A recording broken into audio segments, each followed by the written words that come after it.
All right. So the last time we talked, it was right after the San Jose game in San Jose. That was when they just concluded their West Coast trip, and they easily beat Anaheim. They got destroyed by the Kings, and then they beat San Jose, and then they had a very important stretch of Metro Division opponents that were absolutely must win, and they lost all of them.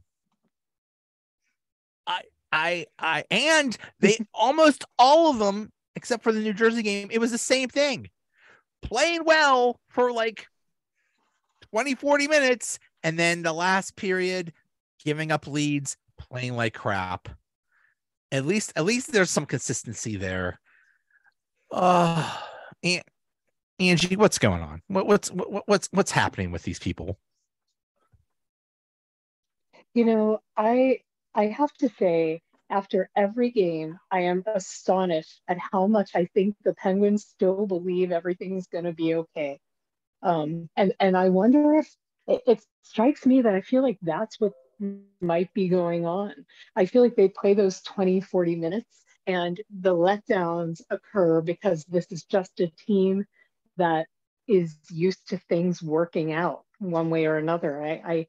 I think they would be astonished if they didn't make the playoffs. And I do think at this point they are in very real danger of not making the playoffs. I would not be at all surprised if they missed. And I just feel, I mean, what really is going on, if we want to look at it technically, is the bottom six is terrible. The top six can only carry you for so long. And they need a lot of help in a lot of areas that I'm not sure is necessarily fixable this season. So between the top six and goaltending, um, I think they have a lot to address. I'm Ben, sorry, I think I said the top six, the bottom six, and yeah, goaltending. The top six is just fine. yeah. Jen hates all of it. What just Love you, Angie, overall, but um, overall, what the heck? Let's just start overall. What the heck's going on here? it's well, you know what, I agree with Angie to the effect that that they might be in like plausible denial, and they think that it's gonna pull off, everything's gonna work out for us, and they're definitely at a big risk of that not happening. So denial is huge, and I keep going back to that insanity quote that the definition of insanity is doing the same thing over and over again and expecting different results. Sullivan, I'm talking to you. With regards to the top six being good and the bottom six being bad, I don't really agree. I think we are basically a one-line team. We have one line that performs every night, and sometimes it's been the third and fourth line in other games, and I can go back to them. It's not consistent, but neither are the top two lines. Like if you look at overall, sometimes we have a two-line night, but majority it's just that one line dominating. And that's the problem for me that could be fixed this year, is if we mix up the lineup a bit and put a really strong player on each line, like Sydney on one, Gino on two, and maybe Rust. Rust was my pick for a while on line three, and mix up the players a little bit, because you can't really find success when you're top heavy or bottom heavy. You have to move players around, and this is something I've been crying out all season, saying it needs to be done with enough time to play around. But at this point, it's not really enough time, even though I think it still should be looked at, because think back to our 2015, 16, and 17 teams. We had four solid lines, and I know that within this group, I've seen it in flashes from different lines and players. If Sullivan played around with the players, with the lineup, we would see better results, because you're getting fresh opinions together, fresh take on chemistry, things that might not be working. And I think that running the same top six and kind of leaving the bottom six out to dry, it's a bad tactic. It hasn't worked for us, and I really, really desperately want to see some play there. Like, what else do we have to lose? We're not winning. So like, have some fun, mix it up, make it fresh. fresh. I want to see fresh out there. Yeah, that's my take. I think it's still possible, basically. I do. I really do think there's still hope in that regard if there was changes made. But going through the same thing every night, I mean, I turned off one game. I forget which one it was. I couldn't watch it anymore. I was like, I'm over this. That was yeah. The game Saturday against the Devils is when I lost it. I just gave up. That was the one too. Me. Yeah, I just could not. I was like, I can't do this. And I was like, I've officially given up. And now I have hope. But at the time, I just lost it. There's just so many things with this team. Let's start back in Friday. They were in Long Island. Extremely important game against the Islanders. They lose 5-4. I lost all my notes. I lost all my notes, so I'm flying blind here. But this was the game where the Smith was wow. They've had a different goalie every game these past 3 games. That's weird. The Smith was a starter, and he mostly did not play well. Somebody scored off of his stomach. There was a goal where Crosby scored by digging the puck between Sorokin's legs. This was a really weird game, but this was also a game where at one point they were leading 3-1 and 4-2 and gave up 2 goals in the third period. This has happened 9 times, by the way, 9 times that they've given up a lead in the third period. When leading after 2 periods is the 9th time. This is ridiculous. One thing that I've seen said is, for some reason, when they have a lead, they decide to try to get that next goal instead of preserving the lead that they have. And this is something that is kind of new to this team. They didn't do it this horribly in previous seasons, and for some reason they've decided to change it up and be horrible defensively and try to go all offense for that next goal, and it's not working. But what is going on? Nothing's working? It's the lineup. It's too stale, and there's no chemistry. When you put out these players on the team, I think the most connected we've seen this team was last night. Was it last night? When they got fired up. Yeah, we'll cover that obviously after, but what I'm seeing with this team is like, we talk about this game, and we had 18 errors in that first period alone, and I didn't find we were that bad. I found that we fell apart after Lee's first goal, and that for Casey, like he did he even try on Nelson's second goal? Like, I think he was looking somewhere else. I was really perturbed by Casey. Is that the wraparound goal? No. It was Nielsen second, whatever his name is. Just call me Don Cherry from now on, okay? Because I'm butchering names this year. I think the only good thing that came out of that game is we did outshoot them. But if we're not getting quality shots on, we had 19 missed shots. If we're not getting quality shots on, what's the point of shooting? Maintain that puck till you set yourself up better. This team has no connection. They're not connected. And I mean, you look at Sidney and Jake right now. They're not the Sidney and Jake we're used to or we know. You know what I mean? You take Raquel off Gino's line, and that line was perfect. Zucker, Gino, and Raquel was perfect. It's so complicated. I'm going to go back to the same thing on this lineup. It's just so complicated to watch these players not flow like a good, a well-oiled machine. Like I've said before, it's just, it was bad. It was messy hockey to me. That was a bad game. The first, however long until Lee scored his first goal, it was good. But then I find they fall apart. They have no longevity. Not to mention the age and the speed and the tiredness. Like, you see that our older guys are gassed out pretty much in the middle of the second period. And they're getting the most minutes because they're on the top lines. And it's like, Angie, why do they keep giving up leads?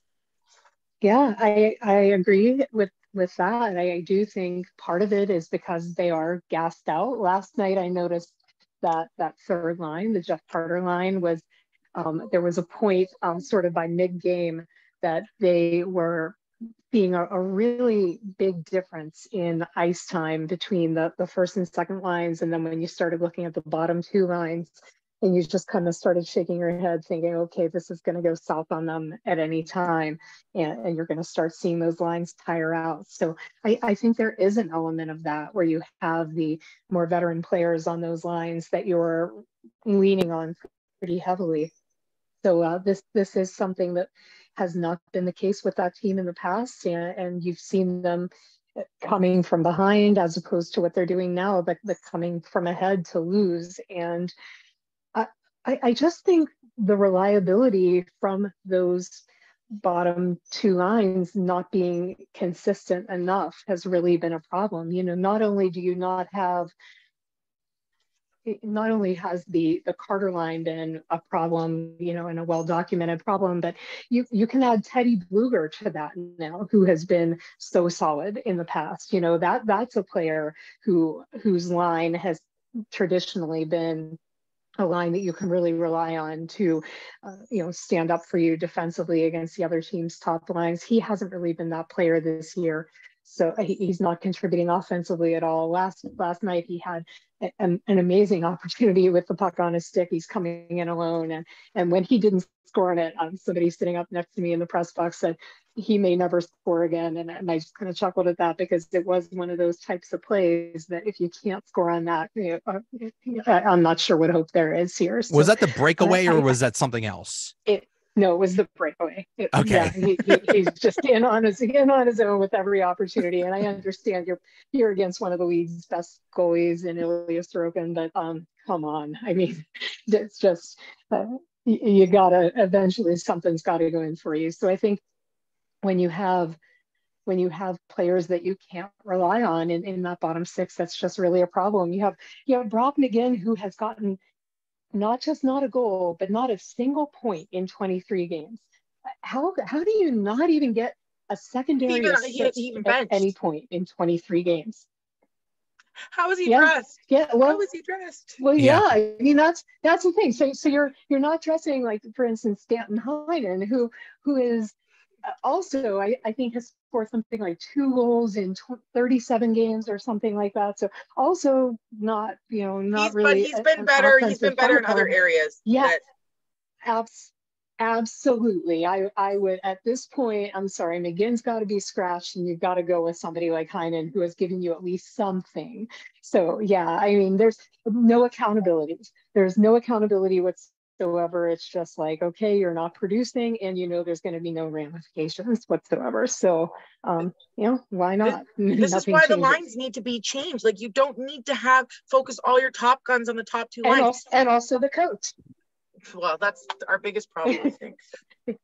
Like, to go off what you just said, Angie, about sorry, go ahead.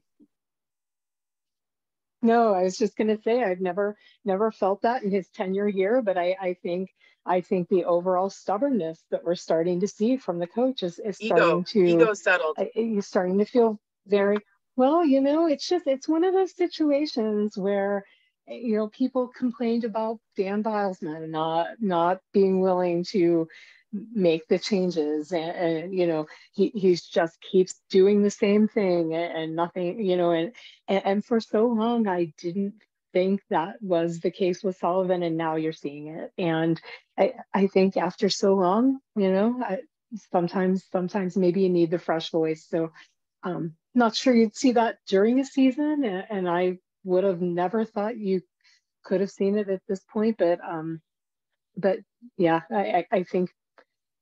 I think it's probably time for a fresh voice there.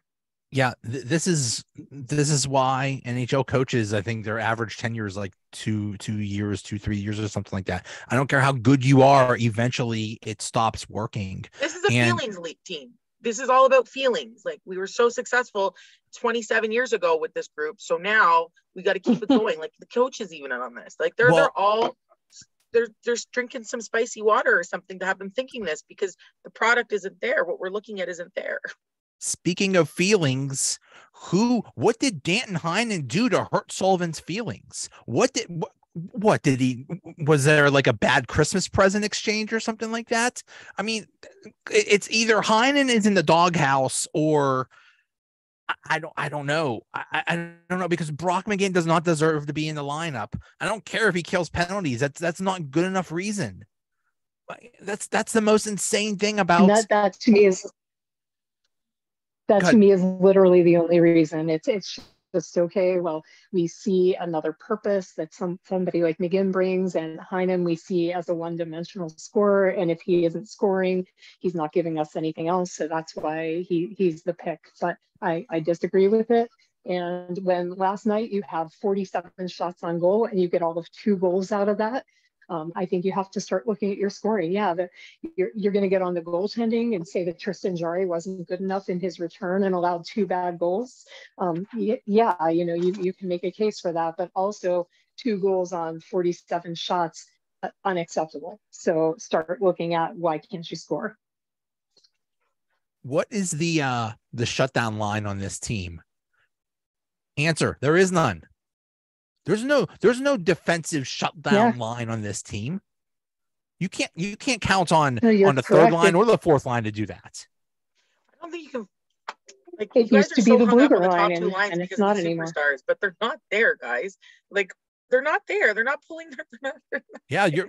I mean, they're not there. Like, you're not getting the same performance from Gino every night, or Zucker every night, or even Rust, or it's all sporadic. And everybody just doesn't want to talk about the top 2 lines. I'm here to talk about the top 2 lines.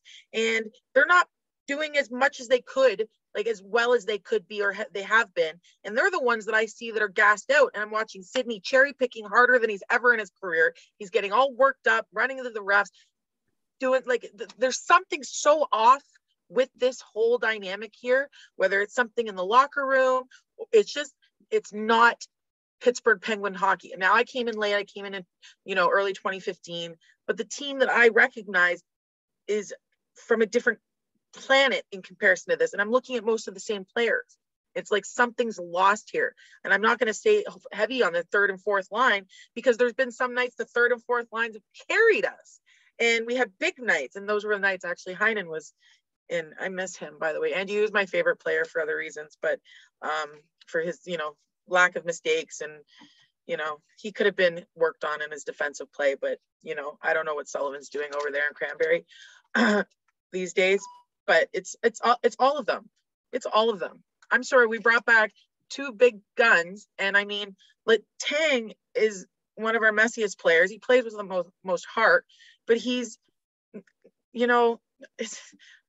one comes in with an overtime win goal, and you can't talk bad about him for 2 weeks. But when you look at every single night, which I break it down into who has what errors, how many points each player had, what mistakes they made, whatever, so on and so forth. I'm looking at 1 player, maybe 2 each night that show up. It's a different player, or is it the same player? It's different. Like the game we were just speaking about, 54. I have Raquel. Raquel played the full 60. Last night was Letang. Letang, he hold on here. He didn't get any points, and he had the most mistakes, but he played the full game. Like, it's just not the same. It's not a group effort. There's no chemistry. There's no connection. And I'm so sick of seeing the same 4 lines being run when you're focusing on making just 2 good, rather than, distributing that and having a well-oiled machine. Look at Carolina Hurricanes, for example. They've got a solid operation. What are they doing with right that we're doing wrong? Look at that kind of thing. I'm putting the onus on every single buddy. This isn't just on Sullivan. This team has no confidence in themselves or in each other. It's there. It's just there. I'm sorry for my rant, guys. No, that's fine. That's fine. We need to get this all out. This is basically what we do every week, is complain, because it's the same situation the entire season. But a couple days ago, I think it was after the New Jersey game, or maybe the Friday one. Sullivan was asked, what's going on. I think it was less like what's going on with the third line or what's going on with Carter or something like that. And he was a little snappy and said, well, you ask the same thing all the time, and he was like, sometimes they're good and sometimes they're bad. Like, yeah, we ask the same thing all the time because you haven't made any changes about it. There's a relationship there or something between Carter and maybe Hextall, and Carter's kind of like, don't talk, and Sullivan's kind of sick of it because he doesn't want him there. That's the energy I picked up on that. I think, Hextall is doing a favor to Carter, and I mean, even Carter's production's dropped. His face-offs have gone down, and it's like, but I don't know. I think that's why Sullivan got upset with that. I think this one might be a little out of his hands, his control. You think he's being told, hey, you have to play Carter? I'm thinking so, because I'm looking at it and I read people, right? So I did see that interview when his response, and the Sullivan I know is usually a really nice person. And I was like, whoa, okay, something's off here. So you look into it, and yeah, maybe this is out of his hands. Maybe this is someone else saying, this is what I want. This is what's going to be. And looking at what Hextall's been up to. Well, there's literally nothing you can do with Jeff Carter. He's untradeable. He has no movement costs. He can't be sent down. Also, no movement costs. If he retires, the cap hit still counts. There's nothing. You made a bad deal to bring him back at this length, and this year he hit the wall, and it's unfortunate, and there is virtually nothing you can do about it. So honestly, perhaps I bench him. I'd be like, you sit down there for a while. I don't even care who I'm playing. You're sitting there. That was what somebody just proposed. That something you could do. Yeah, just Kapanen, go down. Whoever, go sit down for a while. I mean, that is theoretically something you could do. The only thing. The suggestion someone made was bench him until the playoffs. Maybe then he could get plenty of rest. Yeah, I mean, that was the risk you took with someone that's that old. When he came on, it's been 2 years now. When he came on, it worked out great, and he scored, and it was great. And then he's gotten comfortable, and a lot of players get comfortable in their I think it's just age. Think they're not threatened. I think it's just age. I think either because he got that new contract, he said, I don't have to work anymore, or it's just old age, and he just went off a cliff. These players like they're in their 90s, like they're mid 30s here. It's so funny. It's like, yeah. They're well trained in exercise. No, I think it's a comfortability thing with Carter. He knows he's kind of untouchable, and I'm forced to like this guy. Jen, how were missed shots and turnovers in the Friday game? We had 34 total errors, 19 missed shots, and 15 turnovers. 15 turnovers is a little too high. I like to keep that around 0 to none. 0 to none. You see what I did there? 0 to none. That's a good range. Five is controllable. One of the turnovers Pettersson had led to a goal against us, which was disgusting, and I hate seeing that happen. But our big front runners. I mean, O'Connor had one turnover and 4 missed shots, no points. So he was a bust that night for sure. And then you've got Raquel had 2 goals and 2 turnovers and 2 missed shots. So it kind of cancels them out when you get goals, not assists so much. And then we have Rust with no points and 4 errors, and Gino and Kapanen with no points and 3 errors each. So it's like, it was a bad performance, like all around, looking at this for me. Yeah. It's just heartbreaking. It's heartbreaking when it was an absolute must-win game and you have a 2-goal lead going into the third period and you give that up. That's just amazing. So then we go on to Saturday at home. Was that at home? Yeah. Yep. Saturday at home against New Jersey. And was it close? I don't think so. No, it wasn't. That's a game we both gave up on. Yeah, we gave up. I know there was one where there was I was there and did not have that opportunity. I'd be like, peace, guys. I'm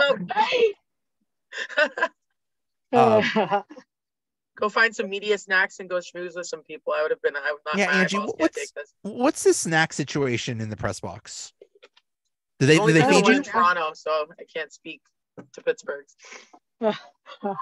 The snack situation is currently so yeah, it's pretty much back to the same as it was before the pandemic. For a while, they did not have any.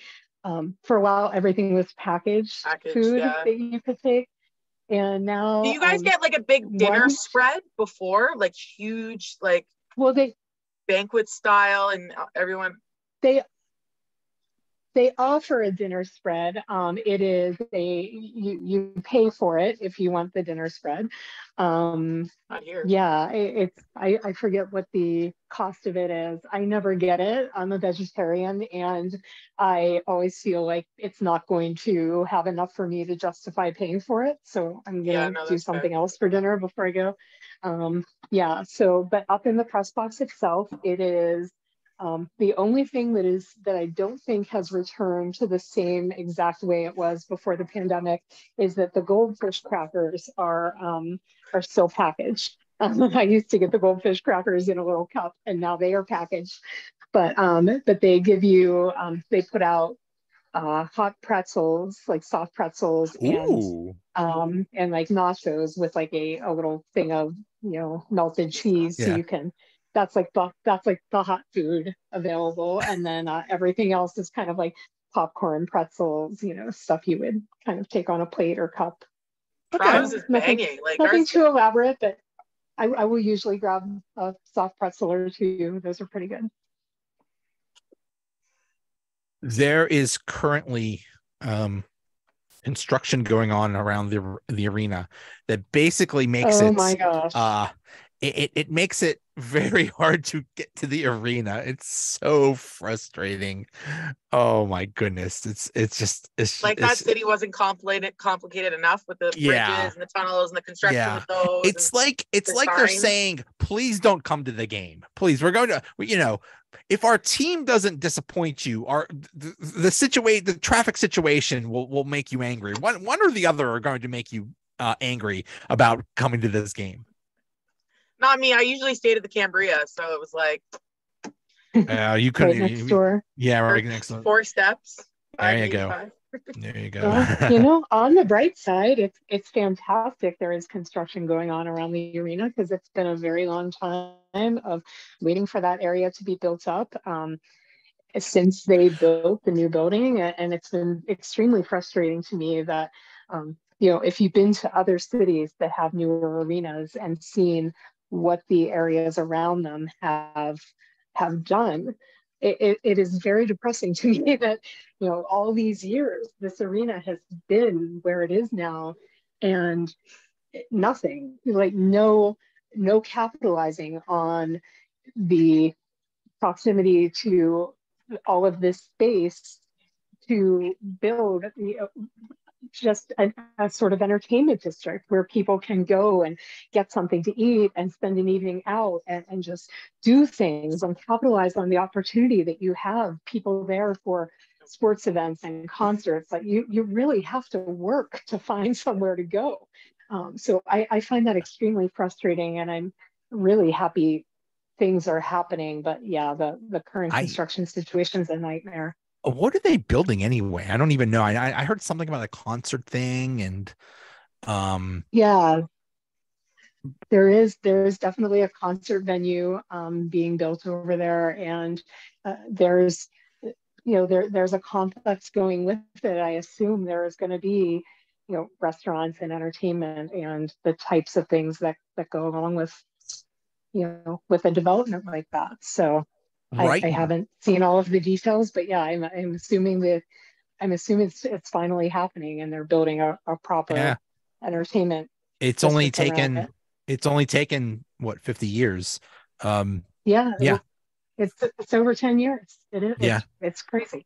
Yeah, yeah. Right now, especially for some reason, they closed the whatever that was. It used to be a TGI Fridays, like on that, like on what is that, Fifth Avenue Center, like below when Oh, you, yeah, yeah, they closed that. I don't know you're what the right. heck's going on there. It's on Uh, Fifth. Hmm. there's literally nothing. There's that Back to the Future, whatever, and then there's Pizza Milano, which is Hmm. awesome. But yeah, there's almost nothing. And Yeah. then yeah, uh, yeah, but Yeah, the I'm surprised the crowds have been as good as they have, honestly, yeah, as as bad as the team has been and with that construction situation. there was a play in the um Devils game where the Penguins were on a power play and the Devils intercepted it, and Malkin was on the point, and the guy he passes it to Sharon Govich, who's on a breakaway, and Malkin makes no attempt to try to stop him. He's basically like, well, goalie, you're on your own. Sorry, Tarkovsky. I hate stuff like that. I know. It's a 50-50 like that. He's so lazy sometimes. He's I either don't. all in or he's, spitting out, chewing on sunflower seeds. I'm sorry. That's a bad look. That's a bad look. It is. It is. Especially when you're Um, as good as you can be. but yeah, Tokarski was the goalie, but it wasn't his fault. Some of those, oh my goodness, just some of those plays. I swear it's like the Devils were on a scrimmage and they were just passing the puck around, and it was just unbelievable. What is going on with this defense? I'm talking about not just the defensemen, but this whole team defensively. They're just awful almost all the time. Yeah, well, would I mean, there's no fun. There's, like I said, there's no connection in this team. So it's kind of like it's more work now. And who wants to work harder than they have to? I mean, nobody, but they should want to. This play is lacking any form of inspiration or motivation. They're not motivated for anything. It's just like showing up. I've seen beer league teams play more entertaining hockey. I don't know. I mean, I did notice we made a switch on the lineup. Sullivan switched McGinn and O'Connor, which did nothing. Literally nothing. He ended up switching them back for last night's game. But this team had no life. There's no life in it. And after the Gino's opening goal, Mercer ties it, and then it was just downhill from there. And my only notes is both forward and deep pairings need to change. I did not watch a third. I was too angry to watch. What okay, what would you change with the deep pairings? Because actually, I gotta look at that. I have to look at that more. I mean, Letang seems to want Dumoulin because Dumoulin's back there. He should not be, but he's not been the worst player. I see a lot of people complaining about Dumoulin, but he's not been the worst player. I think Dumoulin's getting better. He's actually doing better. He's low on errors and he's trying. He's making effort. He's not making the mistakes he used to, and that's something to think about. Petrie, I need him to go back to Montreal, wherever he came from. Love you. Thanks for coming by, but I'm not liking him. He's errors, and not much. He's currently available at the. Yeah. Petry's apparently currently available at the trade deadline, so he may go, but I'm not sure who's going to pick up that contract. I know who's going to want him. I'll believe it when I see it. What a disaster! Another Ruhwedel. Why is Ruhwedel playing? Like he's not. I don't know. I mean, I think he's been an all right addition, but I think he is a luxury you really can't afford to have when you have so many other glaring problems. Ruhwedel is the Casey DeSmith of defensemen. You want him to play every once in a while, not every single game. And this is just, I mean, Ron Hextall is. I don't really want Casey DeSmith to play at all, and that's a problem. Okay. Like I think I like Casey. For me, if you don't do something, he's not good enough. He's not good enough to be your number one goaltender. And in my opinion, come playoffs, you need to have somebody who is capable of stepping in as a number one goaltender if and when Tristan Jarry inevitably goes down or can't handle the workload. Because I have not changed my feeling on Tristan Jarry in terms of his talent. But I am not at all convinced that he can make it through the playoffs. But he's still playing hurt. He is still playing hurt. And, last night you saw he took that shot to I think it was his throat protector. He was asked about it after the game. He tried to shake it off. Didn't really seem to want to talk about it very much. But to me, you could see a definite point at that point in the game where he was shaken up. He took a while to shake that off. And from that point forward, the game sort of went south for him.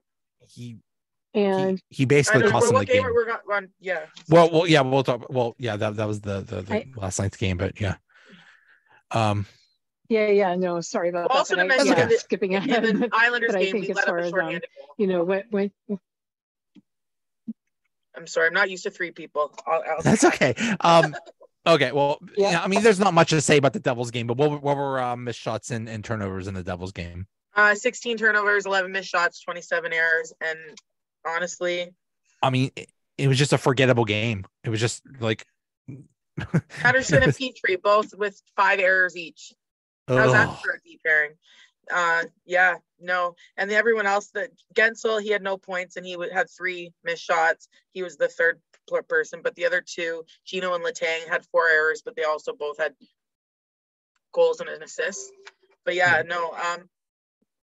I don't like this hate Casey's getting. He's not a starting goaltender, no, but he's kept us in games, and it's the team in front of him too.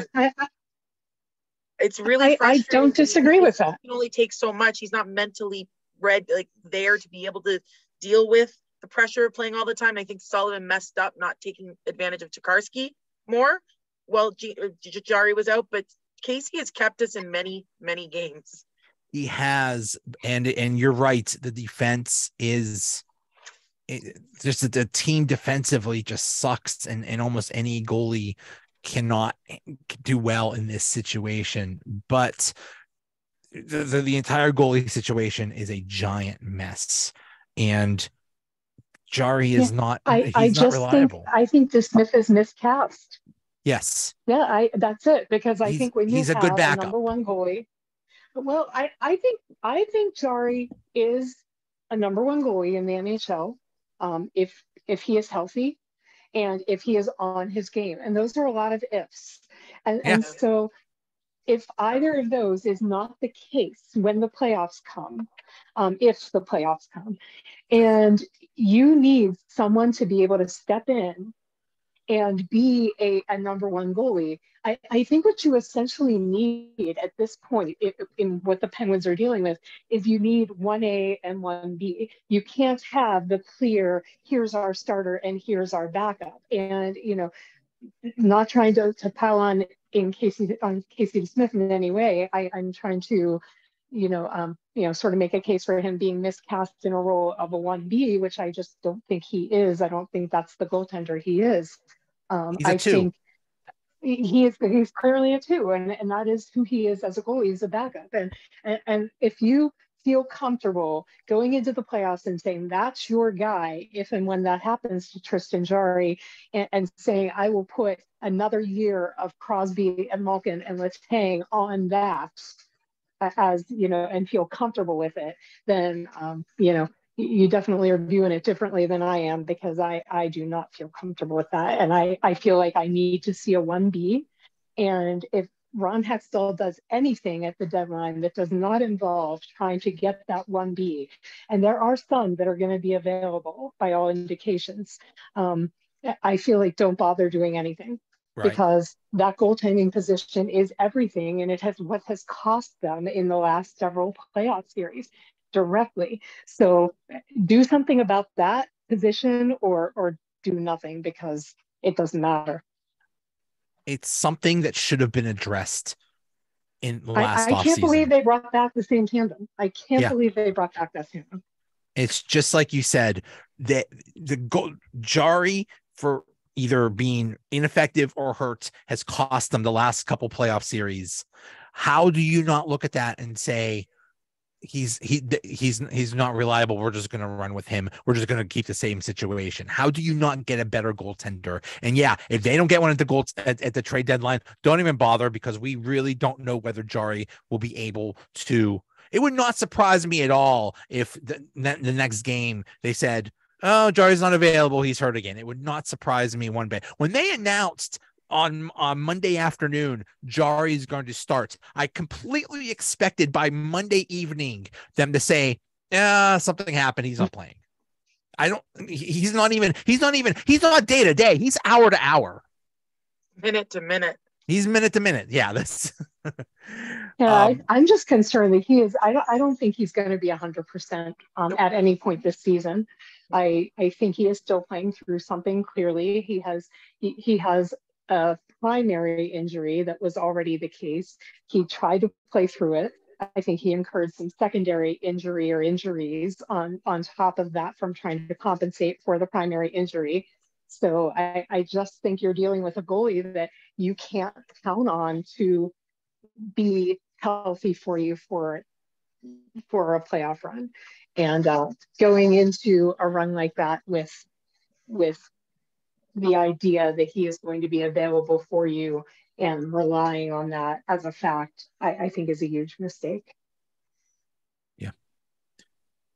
So yeah, Monday's game, Jarry got the start and they lost 4-2 to the Islanders at home. Well, let's talk about Jarry. Yeah, like you said, Angie, when he got that shot in the throat, it seems like everything changed. But well, he did have a turnover that led to him being scored on. Was that before or after? That was in the third period. So I'm not sure. That turnover that was very shortly after. Okay. That was very reminiscent of when he had that breakdown a couple years ago in the playoffs, I believe, against the Islanders, where he just basically was giving the puck to the other team and then asking them. I remember that. Yeah. He was like, what was that? He did nothing. He almost did everything, but put it in a nice package with a bow and said, "Here, please score on us." I saw that from him last night. The whole game, he's not ready mentally as well as physically. Why he's being pushed back into it? And because it's causing more problems. Like, you can't look at how long it took Letang to find his wheels again after his neck surgery. He wasn't the same player. Like, he's finally in the last season and this season really coming back out to that, Chris Letang pre-injuries. The same thing can happen to goalies, and the mental stress that's on goalies, the pressure that's on goalies, it's never ending. So to put himself in this position, I feel so bad for him. My heart goes out for him because I know he knows that he can't carry this. He can't do this. And then looking at the team in front of him, well, they're a mess too. Are they just magically going to get better when Jarry's better? It's so frustrating. This game also had a as they call him in wrestling, a slobber knocker, a nice little brawl. I loved it. But right before the brawl, Letang has a shot and Sorokin makes the save of the year. Oh, yeah. And then right after that, a brawl breaks out where every player on the ice is. I don't even know what caused it. Wasn't it with Gino first? I think what caused it was a little bit before that. I don't know who it was, but somebody basically tackled Crosby. No, it was somebody tackled Crosby. They were going at Crosby. Yeah, no penalty called. Good, let him get it. No penalty called. Yeah, they and that's what I think. That's what started it. And then but he wasn't even on the ice. He was long gone. So okay, well, Zucker, man, I love him. It was so much. I would have been so happy at that game. I would have been just like, where do I look first? Where do I go? Malkin was just trying to fight everybody, and he still had his gloves on. He was just punching everybody. But Zucker was ready to take on a guy approximately 3 times his height and weight. It was David versus Goliath. It was wild. All 10 players ended up with penalty minutes. it was something. But hey, at least they showed some fire. At least that's what I was saying. Like I love this. I'm like, this is great. This is what we need to see. Get fired up. Well, that fizzled out not even like 3 minutes later. The next period, it was just like, it's the same thing. They have a lead, and then it just goes to hell. It just I don't know. It's the mentality. It's everything. but it's good to see that fire. Yes. Yeah, I loved seeing them stick up for each other. To Jen's point about them not seeming like they had the connectivity as a team this year. I thought that was one of the first times I've really seen it and seen them looking like they cared for each other. So, yeah, that was great to see. And then, the shame of it is you have Jason Zucker, who I thought was one of their best players at that point in the game. You lose him to the 10-minute misconduct, and it just unfortunately you end up paying a price for it as well. So frustrating. Yeah. That's a thing. You just took one of your best players off the ice. And the Islanders, that's okay, because sometimes players get pumped up and they feed off that energy. So it's okay. Yeah, hung up on that. I'm fine. I'm fine with them fighting, but that didn't ruin the game. Jarry's inability to perform to his ability was a problem. It's you hope it's just rust. You hope that physically and mentally that was just one game, and he just comes back. Jarry, they need to work with his mental confidence, as well as what, players lie all the time. They say, I'm not hurt, and they go play, and I watch them and I see them and they're hurt. Like, I pay attention. I can tell when an athlete's favoring something or how they're skating a different, like, I pay attention to these things for some reason, and I can tell. And when I watch Jarry take the ice, I'm like, yeah, something is not right here.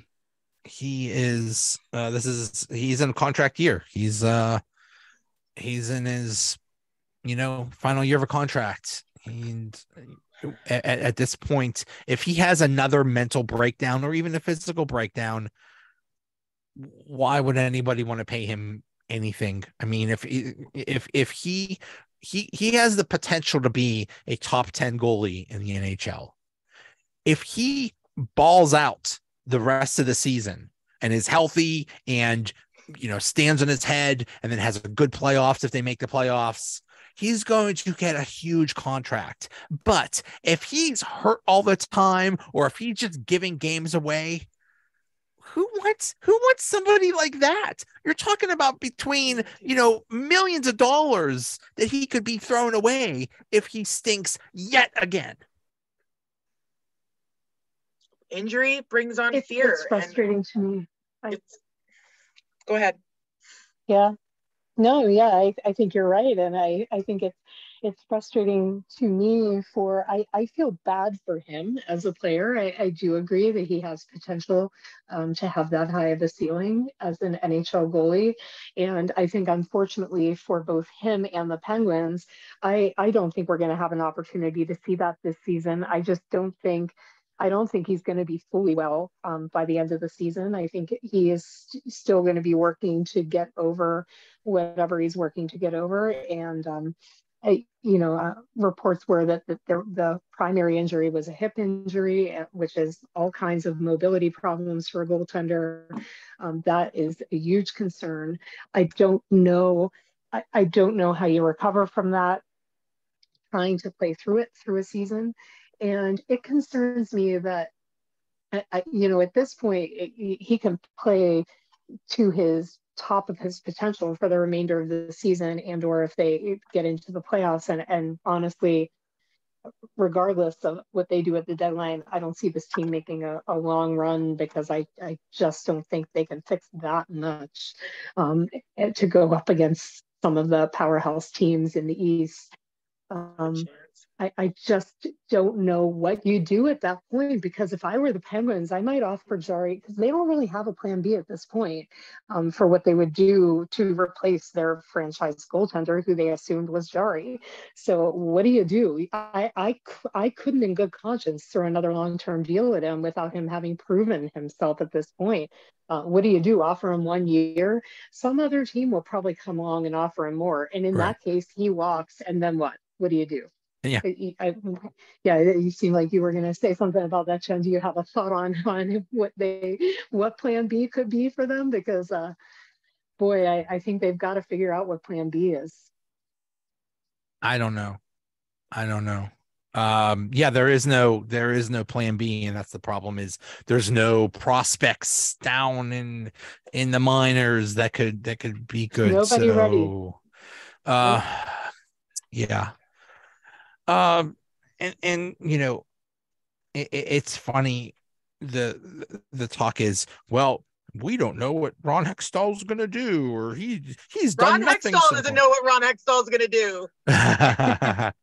I think he's just a very he's in the wrong job. He should be the director of the CIA or something in high-end government where you're supposed to keep secrets, because he doesn't let anything out. The only reason we found out that the Petrie was available was like from some other source, some other, team or something like that is heard that he was available. Other than that, we don't know. And we know Hextall is going to do something, because 2 years ago at the deadline, they got Carter. A year ago, they got Raquel. So it's not like he's going to refuse to do anything. It's just surprising that he hasn't done anything yet. So what is it? February 21st. We have basically 2 weeks until the trade deadline. Something is going to happen, and it desperately needs to happen. I'm curious what we can do. Who's going to want what we have, and how much money do we have? And I mean, I'm not as hopeful as everyone else is when it comes to this deadline. Well, that was our big thing, that most of the team has some kind of no trade clause, so you can't even get rid of them if you want to. But maybe you could work around that. Maybe. Well, but there's no, you need to trade like Kapanen and a pick for them to take Kapanen, because he has, his salary's high. I don't know what it's good. See, I'm so tongue tied because my brain can't process how Hextall's going to actually pull something off. Am I hopeful? No, yeah. Not at all, because of his track record with the Pittsburgh Penguins. And, but I'm not over this team. I think this team could still get it done. Just someone else needs to help them do it. That's all. They're not firing Hextall now. I'm not saying Hextall or Sullivan. I'm just saying that someone needs to listen objectively to, a different points. Like, it's just this system isn't working. It's got good pieces. It's just not put together in the right format. And I think if they did this, Sullivan did this, we would see a better team. We outshot New York 18-7 in the first period alone last night. We were there, but we don't maintain it. No longevity, no connection. So mix them up. I think this team could still do it. I still have confidence in them, but I'm not confident that Sullivan's ability to bend or take some risks. But I mean, like, if they're pushing for a playoff spot, what's the point of getting in there? You're getting swept, boys. You're getting swept. That's the thing. It's a different game, and this team, it does not have it, but it could. I think it could. Angie, do you think that they should go quote unquote all in and trade draft picks and just try to make a run this year? There's no run. Sorry. Yeah, I agree. I just don't know that you're going much of anywhere against some of these great teams in the East. I think if you draw the Boston Bruins in the first round, I just don't know that anything you did matters at all. I just don't think you're beating that team. But if you draw like Carolina, perhaps you have a shot. So they swept us this season. I think you have to. Carolina beat us all 5 games. They did, okay. Well, I'd rather play Carolina than Boston. I would. Absolutely. Yes. I agree with you. No, I don't want to play either. No, I'll of play course, but Buffalo. you'd also like to finish higher, and you're not going to so at this point. So I think I think they have to, as far as going all in, I think you have to, I think all in, there's, you know, as I don't probably don't move the first rounder just because I think there's going to come a point you're going to need that for something. Like when I think of that first round pick that you are hanging on to, I'm thinking maybe that's something you're going to have to use over the summer if you're trying to address the goaltending situation. Maybe if you've decided Jarry is not the long-term answer, maybe that's where you have to throw that one at a situation that you didn't think you had to deal with. So I hate to take that chip off the table. But as far as whatever else you have to do to be all in, you made the commitment last summer. You said we're bringing back all of the pieces, and I feel like it's a little late to rewind on that. It's a little late to say, okay, well, brought back Malkin and Letang and okay, sure, and Raquel, and okay, sure, we're just we're going to start a rebuild right now. This isn't. They're not going to start a rebuild right now. They're just not. So, yeah, they have to go for it as best they can, and as best they can is kind of relative according to what do they have that other teams want. Their prospect pool is not there. They really don't have a lot to bargain with in terms of the prospect pool at this point, which is really frustrating. Prospects they had that we've talked about in previous years as being good potential trade chips are no longer good potential trade chips. So really not sure what you do from there, but Ron Hextall's not in a great situation all the way around. Yeah, he is very limited. So we'll see what he does. Jen, what were missed shots and turnovers in the? We were actually lowest on this night. We had 10 turnovers, 15 missed shots, and 25 errors. Letang had 0 points with 4 errors, which I don't like seeing, as I said before. And Gino was second place with 3 errors, no points. Those top lines, D pairings, I'm being smug right now. I'm sorry. Just ignore me. I'm just not a fan of any of them right now, to be fair. Wow. And then our third, the guys that had 2 errors each, they all had points. Sydney, Raquel, Petrie, and Zucker, sorry. I'll get it together. It wasn't as bad error-wise, but we weren't playing to our full, I want to say full potential, but we haven't really done that at all this season. I think there's potential there, but we're just lazy. We're no follow through. And for this is going to actually surprise you, Joe. For the 3 games, they had a total of 86 errors. 3 games. So total. Almost 30 a game. Yeah, well, 27, 20, 45, yeah. We had 41 turnovers and 45 missed shots. And that's giving us a total of 1,229 combined in 56 games. We have Gino coming in first with 6 turnovers. 6 turnovers in 3 games, guys.